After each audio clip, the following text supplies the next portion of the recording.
안녕하세요. 세상을 이롭게 하는 일에 관심 많은 승무원쌤 김용숙입니다. 지금 국민의힘 대통령 후보가 두 사람으로 압축이 됐습니다. 김문수 후보와 한동훈 후보. 마지막 투표를 위해서 이 두 사람이 30일 날 TV조선에서 맞수 토론을 했습니다. 1대1 토론을 했습니다. 이 토론회를 보면서 한편으로 참 재미가 없다. 싸움이 없었기 때문에 저는 재미가 없다 그러지만 싸우지 않고 이렇게 점잖게 토론을 할 수 있다면 얼마나 좋겠습니까? 토론 문화의 진화라고 볼 수 있습니다.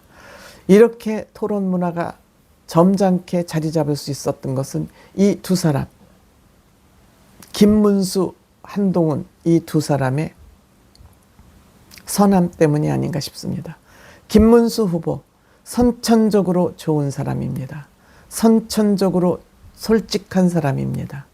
자기 자신에게 굉장히 엄격한 사람입니다. 거짓말 안 하기 때문에 위선적이지 않습니다. 이 정도면 훌륭한 정치인이라고 저는 생각됩니다. 한동훈 후보 능력 있습니다. 능력 있고 자신의 단점을 보완하기 위해서 엄청 노력하는 사람입니다. 엄청 노력하는 사람입니다. 하지만 자신에게 엄격하고 타인에게 관대하기 위해서 착해지기 위해서 노력한다고 본인이 얘기한 바 있습니다. 이 토론회를 보면서 저는 한동훈 후보가 국민의힘 후보가 돼야 된다고 확신을 하게 됐습니다.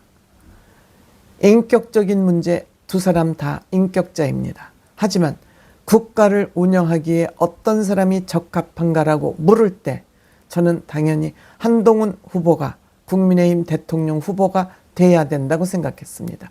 그 이유는 한동훈만이 이재명을 잡을 수 있기 때문입니다. 김문수 후보는 너무 선천적으로 선한 사람이다 보니 상대방 공격에 대해서 탁탁 받아치는 센스, 감각이 거의 없는 것 같습니다. 때문에 우리 국민들은 토론회를 보면서 누구를 뽑을 것인가를 결정하는 경우가 많기 때문에 반드시 국민의힘 후보가 한동훈 후보가 돼야 된다는 말씀을 여러 시청자들께 간곡하게 말씀드리고 싶습니다. 선거운동이 된다 그러면 이것도 어떻게 될지 모르겠지만 어쨌든 저의 개인 생각은 그렇습니다. 이 두 사람 토론에서 몇 가지 중요한 점들을 얘기를 했습니다. 단일화에 대해서 어떻게 생각하냐고 물었습니다. 김문수 후보는 당연히 단일화돼야 된다. 이 단일화 문제는 국민의힘 대중들의 표를 받기 위해서는 얼렁뚱땅 불리한 얘기는 안 하는 것이 보통 이 토론회에서 후보들이 취하는 태도입니다만 한동훈 후보는 불리함을 무릅쓰고 지금은 단일화할 때가 아니다라고 자기의 소신을 분명히 밝혔습니다. 반면 김문수 후보는 단일화에 찬성한다고 얘기를 밝혔습니다. 또한 이준석이라는 개혁신당 후보가 우리에게 도움이 되냐 안 되냐 그랬더니 두 사람 다 도움이 된다.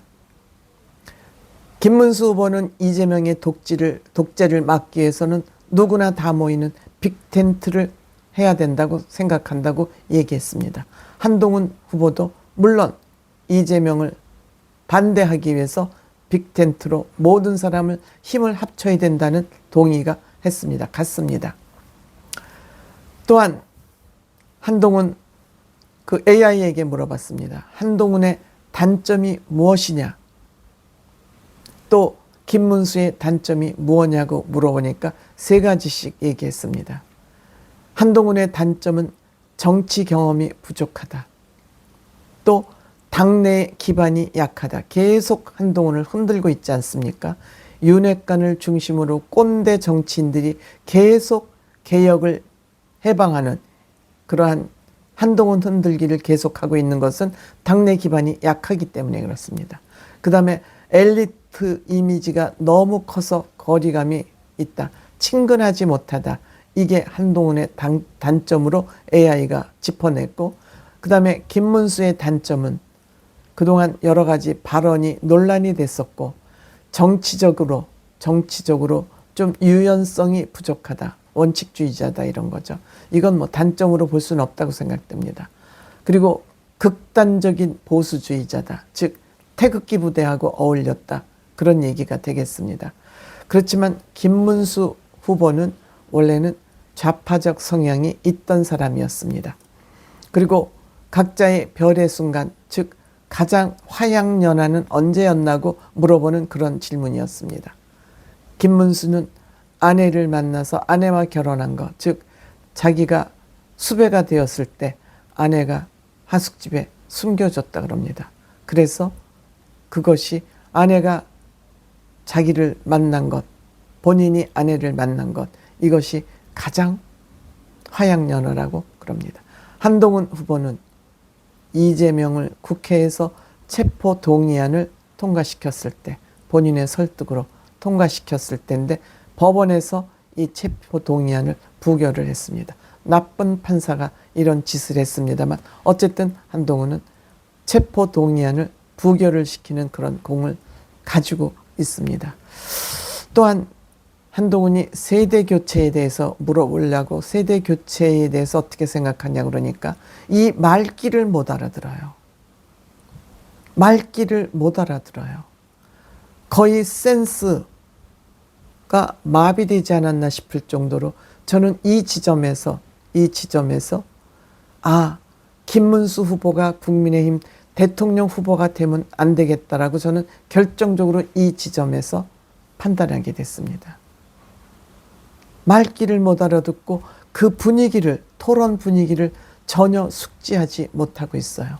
자기 대답할 차례인데 대답할 차례가 아닌데 본인이 또 대답을 하려고 나선다든지, 이거는 조금 뭐라고 표현을 해야 될까요?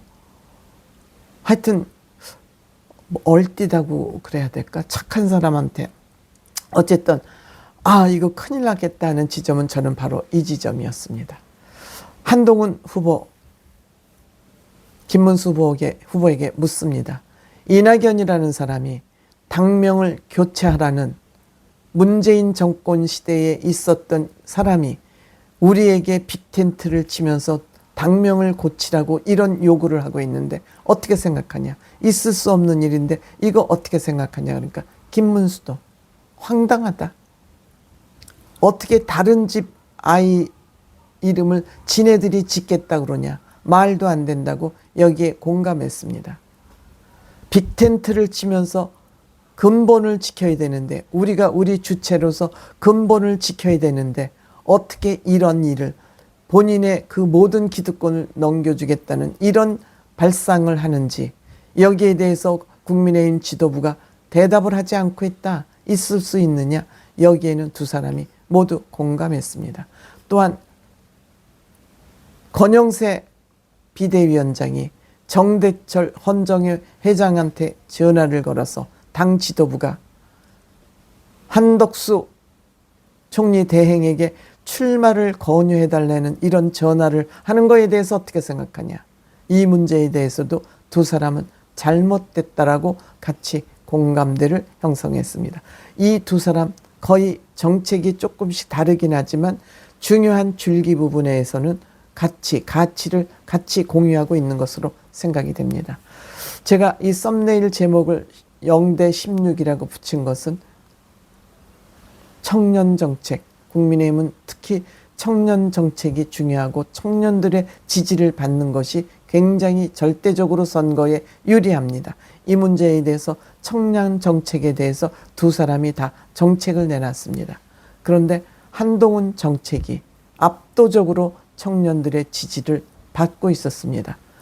첫째, 청년 주택 문제와 관련해서 한동훈은 청년들에게 LTV 규제를 완화, 즉 대출 규제를 완화시켜주는 것과 취등록세를 면제해주자, 주택을 구매했을 경우, 이런 것을 내놨고, 김문수 후보는 청년주택 5만 원, 신혼주택 15만 원을 짓겠다는 정책을 내놨는데, 이 15만 원, 5만 원 아무리 지어도 여기에 들어가는 조건이 까다로우면 청년들에게는 그림의 떡입니다.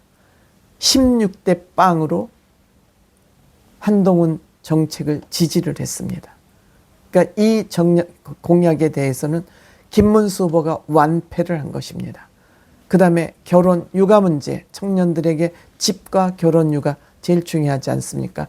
한동훈 후보는 0세부터 초등학교 졸업 때까지 국가 돌봄 정책을 책임지고 하겠다는 이런 공약을 내놨고, 김문수 후보는 0세 돌봄을 1대1로 0세를 돌봐주겠다고 이런 정책을 내놨는데, 여기서도 청년들은 한동훈 후보의 정책을 10, 김문수 후보의 정책을 6으로 이 정책에서는 어느 정도 비슷하게 지지를 받았지만 주택 문제에 관한